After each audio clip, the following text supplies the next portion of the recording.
मित्रांनो, देव कधी आपलं नशीब लिहित नाही. आयुष्याच्या प्रत्येक पायरीवर आपले कर्मच आपले नशीब लिहित असतात.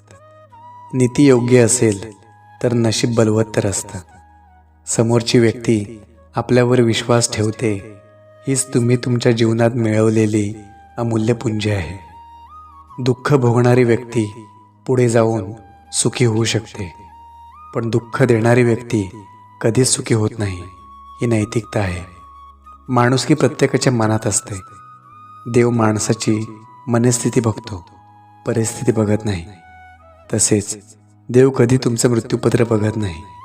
एखाद्याच्या सरळ स्वभावाबरोबर तुम्ही जर कपट करत असाल तर तुम्हीच तुमच्या पापाचे दरवाजे खुले करत आहात. जे पाहिजे ते मिळवणे ही सफल माणसाची निशाणी आहे, तर आहे त्यात समाधान मानणं सुखी माणसाची निशाणी आहे. ईश्वर जे देतो ते चांगलेच देतो. जेव्हा तो काहीच देत नाही तेव्हा तो तुम्हाला एक योग्य मार्ग दाखवतो.